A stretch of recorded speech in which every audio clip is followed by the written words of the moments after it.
महाभारत का युद्ध हजारों साल पहले खत्म हो गया, लेकिन इंसान के दिमाग में चल रहा युद्ध आज भी जारी है। वही क्रोध, वही लालच और वही विनाश।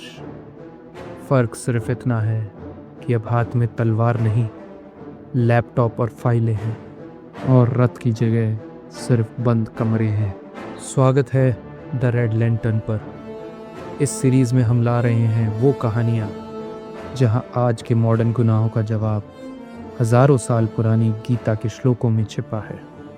तो अभी चैनल को लाइक करें, शेयर करें एंड सब्सक्राइब करें।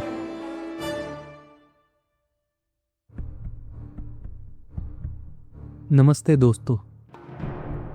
कहानियाँ अक्सर बाहर की दुनिया के राक्षसों के बारे में होती है, लेकिन हमारे धर्म ग्रंथ कहते हैं कि सबसे बड़ा युद्ध कुरुक्षेत्र में नहीं बल्कि हमारे मन के भीतर लड़ा जाता है। आज की कहानी शुरू करने से पहले श्रीमद् भगवद गीता के 6 अध्याय के उस श्लोक को ध्यान से सुनिए जो इस कहानी की आत्मा है। उद्दुरेद आत्मना आत्मनम न आत्मनम अवसादेत आत्मेव ही आत्मनो बंधु आत्मेव रिपुर आत्मन। भगवान कृष्ण अर्जुन से कहते हैं, मनुष्य को चाहिए कि वह अपने मन के द्वारा अपना उद्धार करे, खुद को नीचे न गिराए, क्योंकि ये मन ही जीवात्मा का मित्र है और ये मन ही उसके शत्रु है। सोचिए क्या होगा अगर आपका मन आपका मित्र ना होकर आपका सबसे बड़ा दुश्मन बन जाए। क्या हो अगर आप जिस कातिल से भाग रहे हो वो ही आपके साए में छिप जाए। आइए चलते हैं मुंबई की एक आलीशान दुनिया में, जहां रोशनी तो बहुत है लेकिन सुकून का नामो निशान नहीं। रात के 2:15 बज रहे थे।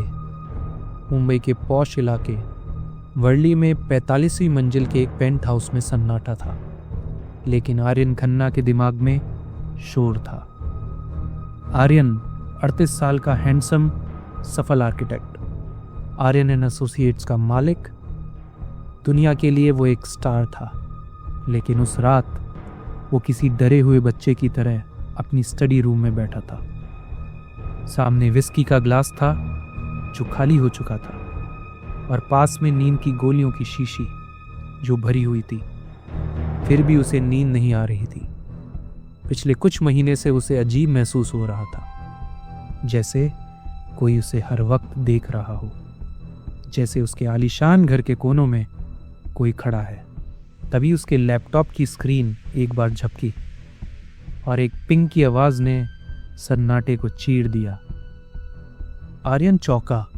इतनी रात को कौन? उसने स्क्रीन देखी। एक नई ईमेल। सेंडर अननोन, सब्जेक्ट 14 नवंबर की रात। आर्यन का गला सूख गया। 14 नवंबर, वो तारीख जिसे वो पिछले 5 सालों से अपनी याददाश्त की कब्र में दफना चुका था। कांपते हाथों से उसने ईमेल खोला।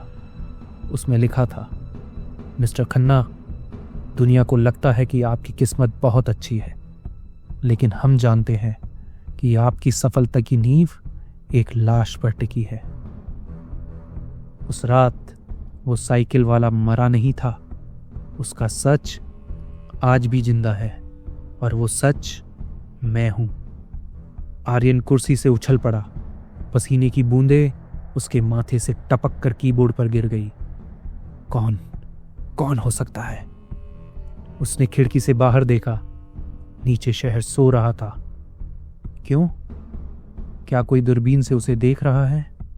क्या कोई जानता है कि 5 साल पहले अपनी नई स्पोर्ट्स कार के नशे में उसने एक गरीब मजदूर को कुचल दिया था और डर के मारे वहां से भाग गया था। अगली सुबह आर्यन ऑफिस पहुंचा, लेकिन वो आर्यन नहीं था जिसे लोग जानते थे। उसकी आंखें लाल थी, चाल में घबराहट थी। उसे अपने हर कर्मचारी के चेहरे पर एक व्यंग, सरकाज़म दिखाई दे रहा था।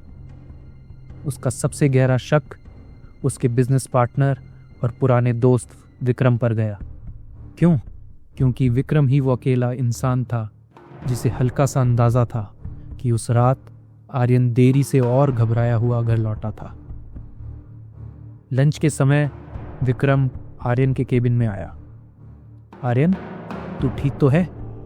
कल रात से तेरा फोन नहीं लग रहा है, और तुझे इतना पसीना क्यों आ रहा है? एसी तो ऑन है। आर्यन ने विक्रम की आंखों में देखा। उसे विक्रम की चिंता में एक साजिश नजर आई।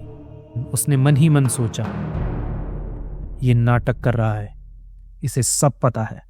शायद ये मुझे ब्लैकमेल करके मेरी कंपनी के शेयर हथियाना चाहता है। मैं ठीक हूं विक्रम, आर्यन ने रूखेपन से कहा। बस काम का बोझ है, तुम जाओ। जैसे ही विक्रम बाहर गया, आर्यन ने अपना फोन उठाया। एक और मैसेज आ चुका था, इस बार उसके पर्सनल व्हाट्सएप पर। मैसेज था, अपने दोस्त पर शक करके वक्त बर्बाद मत करो आर्यन।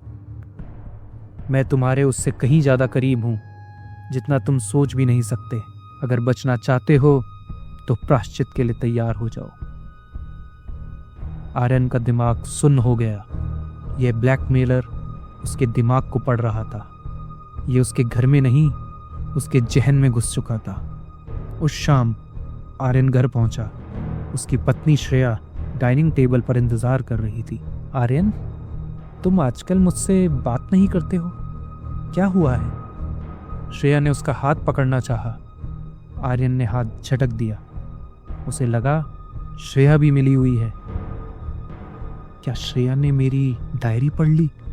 क्या इसने उस रात को मेरी गाड़ी पर खून के निशान देखे थे? शक वो चीज है जो इंसान को दीमक की तरह अंदर से खा जाता है। आर्यन अब अकेला था, बिल्कुल अकेला। 2 दिन और बीत गए। आर्यन पागलपन की कगार पर था। तीसरी रात उसे उसके घर के दरवाजे पर एक छोटा सा पार्सल मिला। कोई कोरियर बॉय नहीं, कोई नाम नहीं, बस एक खाकी लिफाफा। आर्यन उसे लेकर अंदर गया। लिफाफा खोला। अंदर से एक चीज गिरी और फर्श पर गिरते ही उसने एक आवाज की, ट्रिंग ट्रिंग। वह एक पुरानी जंग लगी साइकिल की घंटी थी। उस आवाज ने आर्यन के दिमाग में एक धमाका कर दिया। आर्यन कांपते हुए जमीन पर गिर गया। वो घंटी, ये उसी साइकिल की थी। उसे याद आया, एक्सीडेंट के बाद वो घंटी टूटकर उसकी कार के वाइपर में फंस गई थी। उसने उसे निकालकर नाले में फेंक दिया था। ये वापस कैसे आ गई? कौन है जो नाले से वो सबूत ढूंढ लाया? लिफाफे में एक चिट्ठी भी थी। आज रात 12 बजे खारगर के पुराने कॉटन मिल कंपाउंड में अकेले आना। पुलिस को बताया तो वो वीडियो वायरल होगा जिसमें तुम लाश को छोड़कर भाग रहे हो। यह आखिरी मौका है। आर्यन की आंखों में अब डर नहीं था, खून उतर आया। बहुत हो गया, उसने फुसफुसाते हुए कहा। जो भी है, आज मैं उसे खत्म कर दूंगा। उसने अपनी तिजोरी खोली। वहां उसकी लाइसेंस रिवॉल्वर थी। उसने गोलियां भरी और कहा, आज या तो ये बचेगा या फिर मैं। रात का वक्त, शहर से दूर वीरान कॉटन मिल का खंडर किसी भूतिया महल जैसा लग रहा था। बारिश मूसलाधार हो रही थी। आर्यन भीगा हुआ, हाथ में रिवॉल्वर लिए उस अंधेरे गोदाम में दाखिल हुआ। सामने आओ, आर्यन चिल्लाया। उसकी आवाज दीवारों से टकराकर वापस आई। पैसे चाहिए ना, या जान चाहिए? क्या चाहिए तुझे? जवाब में गोदाम के कोनों में लगे पुराने स्पीकर से एक अजीब मशीनी आवाज गूंजी। पैसे नहीं चाहिए आर्यन, मुझे न्याय चाहिए। आर्यन चारों तरफ घूमा। तू जो कोई भी है, विक्रम या कोई और, मैं तुझे मार डालूंगा। आवाज फिर आई, शांत और गंभीर। तुमने एक जान ली है आर्यन, और मजे की बात यह है कि तुमने किसी और को नहीं मारा। उस रात उस सड़क पर तुमने इंसानियत को मारा था। तुमने उस आर्यन खन्ना को मारा था जो कभी ईमानदार हुआ करता था। बकवास बंद कर और सामने आ। आर्यन ने अंधेरे में गोली चलाई। तभी गोदाम के बीचों बीच एक रोशनी जली। वहां एक कुर्सी थी और कुर्सी के ठीक सामने एक बड़ा सा पर्दा लगा हुआ था। मैं यही हूं आर्यन, स्पीकर से आवाज आई। पर्दा हटाओ और अपने दुश्मन से मिल लो। आर्यन बंदूक तानते हुए धीरे धीरे आगे बढ़ा। उसका दिल हथौड़े की तरह बज रहा था। उसने एक झटके में पर्दा खींचा। आर्यन की चीख गले में अटक गई। वह कोई आदमी नहीं था, वह कोई विक्रम नहीं था, वह एक आईना था। और आईने में आर्यन खन्ना खड़ा था, भीगा हुआ, डरा हुआ, एक कातिल की तरह। इससे पहले कि आर्यन कुछ समझ पाता, आईने के बगल में एक लैपटॉप पर वीडियो प्ले हुआ।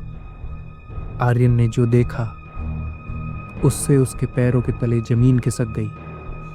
वीडियो में आर्यन का बेडरूम दिख रहा था। रात के 3 बजे का वक्त। वीडियो में आर्यन खुद बिस्तर से उठता है। उसकी आंखें खुली है लेकिन वीरान है। वो नींद में है। वो स्लीप वॉकिंग कर रहा है। वीडियो में आर्यन अपने लैपटॉप पर जाता है, एक नया ईमेल एड्रेस बनाता है और खुद को ही टाइप करता है, तुम दुनिया से झूठ बोल सकते हो। फिर वो उठता है और अपनी अलमारी के पीछे छिपे एक पुराने बॉक्स में से वो साइकिल की घंटी निकालता है, जिसे उसने फेंका नहीं था बल्कि अनजाने में छुपा लिया था, और उसे कुरियर के लिफाफे में डालता है। आर्यन घुटनों के बल गिर पड़ा। बंदूक उसके हाथ से छूट गई। नहीं, ये मुमकिन नहीं है, ये मैं हूं। स्पीकर से फिर आवाज आई, लेकिन अब वो मशीन नहीं थी, यह एक रिकॉर्डिंग थी, आर्यन की अपनी आवाज में।